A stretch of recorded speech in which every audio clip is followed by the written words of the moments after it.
I regularly get asked the question, which OBSBOT camera should I choose for my video or live streaming setups? And it really comes down to what features of the more expensive OBSBOT cameras, at least, are you going to be using in your setup. So today I thought I'd go a little bit crazy. I actually have 3 of the common OBSBOT cameras that I do get asked questions around, and that is the Meet 2, the Tiny 2 4K, and the Tail Air. So as you can see, I've gone a little bit crazy today by setting up this OBSBOT side-by-side configuration on these little tripods and all this kind of madness. They're all connected to my Mac via USB-C. They're all set to 4K 24 frames a second, and they're all set to auto everything. So that's auto exposure, auto white balance, and autofocus. I haven't tweaked or changed any of the images at all. So let's get on with it and take a look at what these look like. Let's take a quick look at the specs of each of these cameras in a little bit of detail. Not too much, because I just want to show you where your money is going should you drop some cash on one of these little cameras. So we've got the Meet 2, the Tiny 2 4K, and the Tail Air.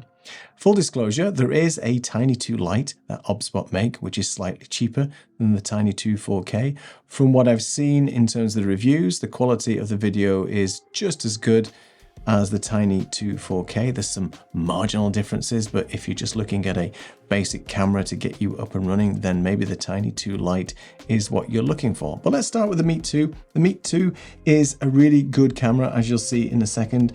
It can go up to 4K 30 frames per second, and I'm going to be showing you the 4K image coming out of it in a minute. It's got a 1/2-inch sensor and an aperture, which is the diaphragm that lets in light into the camera, is set at 1.8, which means that you don't need a ton of light to get a decent image out of this camera. I'm going to be showing you my setup, and it's basically going to be all the same for all the cameras. I'm not adding any additional light. So if they can't cope with the light in this room, then you'll see that in the image itself. It's a digital zoom camera. It isn't a pan tilt zoom like the other 2 cameras that we'll talk about in a second is. And it's got an internal mic, which is okay, but I would actually recommend getting a decent mic for your setup. Now this Meet 2 retails at $129 US at the time of making this video. There are some bargains out there and some other deals, but right now the retail price is $129, so it's a pretty good deal. Let's talk next about the Tiny 2 4K. So this is a 4K camera. It's got 1.5-inch sensor, an aperture of 1.9, so it's slightly less aperture than the Meet 2, but in terms of comparison for video quality, it's still great, and you don't need a ton of light to get a good image out of this camera as well.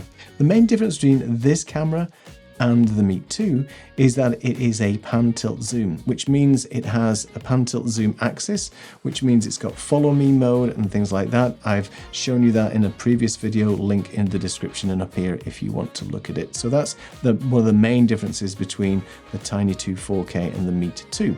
So for example, if you are a yoga teacher or somebody that moves around a lot and you want the camera to follow you using AI tracking, then you might want to choose the Tiny 2 4K over the Meet 2. Moving on, well, let me just tell you the price first. So the Tiny 2 4K, it retails for $299, so obviously quite a big difference compared to the Meet 2. But if that's something you're looking for in terms of pan tilt zoom, then the Tiny 2 4K is a good option, but also check out the Tiny 2 Lite as well.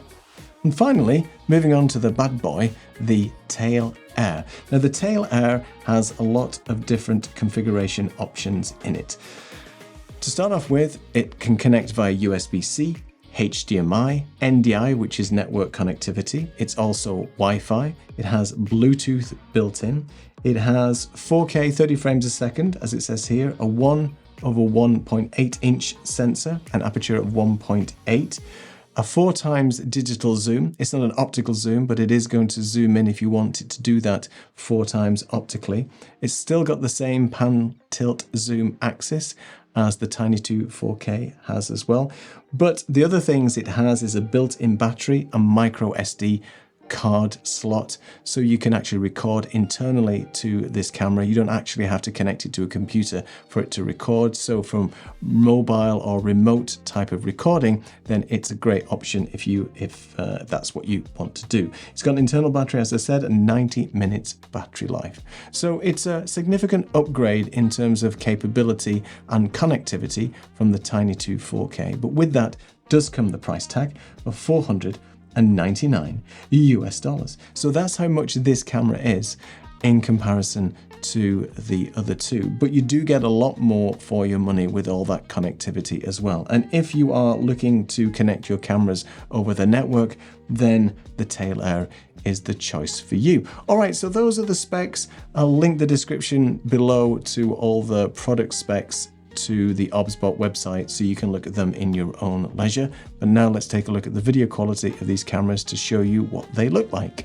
All right, let's get into the meat, too, and potatoes of the video to show you the actual video quality of each of these, to just make sure you know which camera you're looking at. And each of the scenes, I've got a little logo to tell you what camera you're looking at right now. I'm using the Sony, which is the one I always use to record my YouTube videos. But now let's switch over to the Meet 2, which is right here.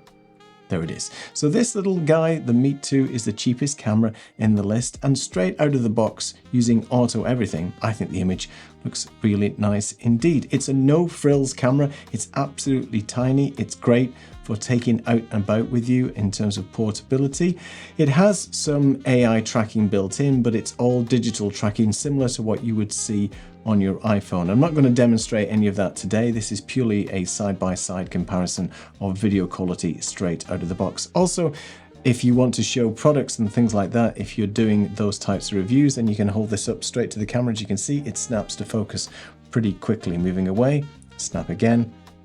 It's pretty good, pretty quick indeed when it comes to snapping to showing products and things like that. Because it's set to auto everything, you'll see that the light may change when I'm sort of putting something in front of it and so on. And that's just because the auto white balance, auto exposure is compensating for any changes in that. But the lighting setup is the same as I'm using for my Sony camera. It's the same room. I haven't added any additional lights or anything like that. So that's the Meet 2. Let's now move on to the Tiny 2 4K, which is right next to it in this setup. Here is the Tiny, and there isn't a huge amount of difference in terms of the quality from what I can see straight away, but out of the box, the Tiny 2 is a very pleasing image. Skin tones look reasonably well. It's coping well with the light that we have in this room, and I think the colors are a little bit better on the Tiny 2 out of the box. Now, all of these cameras you can tweak in terms of color and things like that. The OBSBOT Control Center has a lot of different sliders to tweak your image to get it to look exactly how you want. Lots of beauty filters in there as well, but I won't be using any of those today. Let's just do the product. Let's just pop up the product there. It struggles a little bit more with that, I think. It just depends on where I'm holding it. Because it's trying to track to my face, it's probably not the best sort of example. It's a very small device as well. But out of the box, the Tiny 2 4K has a pretty decent quality. Now let's move on to the Tail Air. Here is the Tail Air. Now you'll notice straight away that the Tail Air is slightly different in terms of the quality and in terms of framing. Now it's coming through USB. You might see it slightly stuttering a little bit. That's nothing to do with the camera. That's to do with how it's connected into the back of my Mac. I'm running out of ports, so it's doing its best to provide that level of throughput using USB-C. But the camera image out of the box, I think, is a more natural looking image in terms of auto exposure and colors. I think it looks quite nice. There's a wider field of view with the Tail Air because it's a bigger sensor, so you're going to get more of a wide view of your actual setup itself. Let's do the old camera test here to focus. Let's do that again. Do. You see, it works really well. So let's compare all three of them now side by side. So now, here we have all cameras side by side. So in the middle, we have the Tail Air.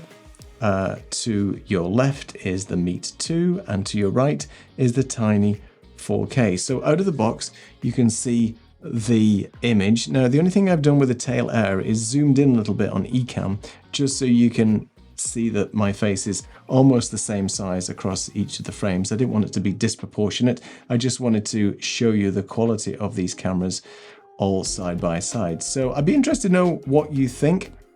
As I said, you can tweak these images in the UBSBOT Center software, and you can get the colors looking really nice. But out of the box, I think they look pretty good, all of them. But let me know which one you like the best and which one would you go for. Considering the price difference between them, keep in mind again that the Meet 2, I'll just write on here, is $129. The Tail Air is $499 US, and the Tiny 2 at the time of writing this is, whoop, I wrote the pound sign then, is $299. Forgive my terrible writing, but you can see that there is definitely a price difference between them. But do you think the additional money is well spent on the image if you're just doing a piece to camera talking head type shot like this? If you don't need all the PTZ frills of what some of these cameras provide, maybe the Meet 2 is one that you should go for.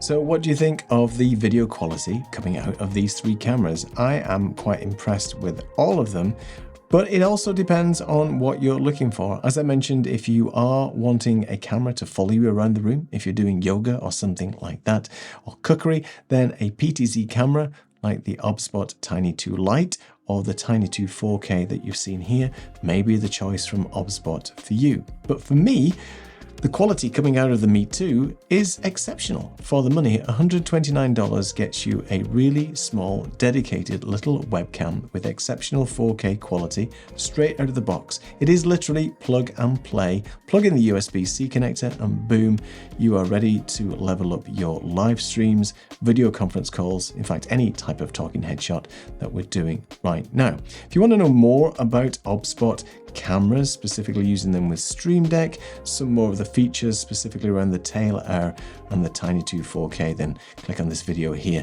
and you will learn more. Hopefully this video has helped you in some way make a decision on what UBSBOT camera to get specifically for your use case and for your video production. Until I see you again in the next video, I'll say goodbye for now.